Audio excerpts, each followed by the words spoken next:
अस्सलाम वालेकुम सामीन। 7 रबीउल अव्वल और 11 सितंबर है। ख़बर का उन्वान है दाई इस्लाम हज़रत मौलाना मोहम्मद कलीम सिद्दीकी दामत बरकातहुम।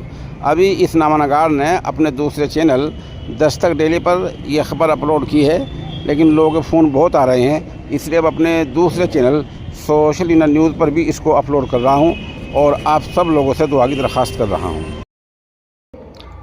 आपको पता ही है कि 24 घंटे पहले सेशन कोर्ट ने हज़रत वाला को तब्दीली मज़हब के लिए कसूरवार माना है और ये भी कल ऐलान हुआ था कि आज सज़ा का ऐलान होगा। कानून क्या कहता है?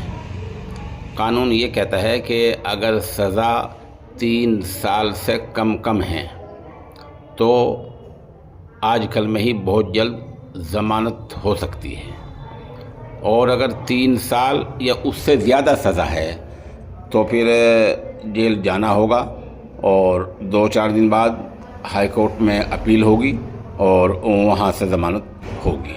ये कानून कहता है।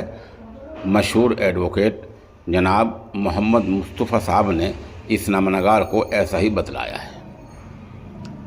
बहुत से लोगों के फ़ोन आ रहे हैं कि बहुत तशवीश की बात है, बहुत फ़िक्र की बात है, हज़रत वाला तो बेकसूर हैं। यकीनन हमारा भी यही अक़ीदा है और हमारी मालूमात के मुताबिक वो न सिर्फ़ बेकसूर हैं बल्कि दाई इस्लाम हैं, सच्चे हैं, सादिक़ हैं, उछल कूद से बहुत दूर हैं।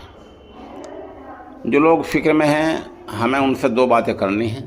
एक तो ये वो सिद्क़ दिली के साथ बारगाह एसडी में सर बसुजूद होकर दुआ करें, दूसरों से भी दुआ कराएं, और मुमकिन कहीं हो जाए तो चंद तलबा को या हुफ़ाज़ को इकट्ठे करके एक ही मजलिस में सूरह नूह को 1000 पढ़वाने का विर्द करवाएं, फिर बारगाह एसडी में दुआ करें।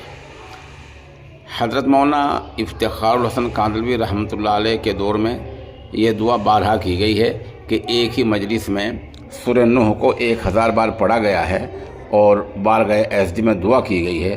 तो दुआ जहाँ तक अंबिया साबिक़ीन की बात है तो दूसरे के तशवीश की ज़्यादा बात नहीं है। वसलाम का हमारे असलाफ में जाना, हमारे पैगम्बरों की तारीख़ इस चीज़ से भरी पड़ी है। जहाँ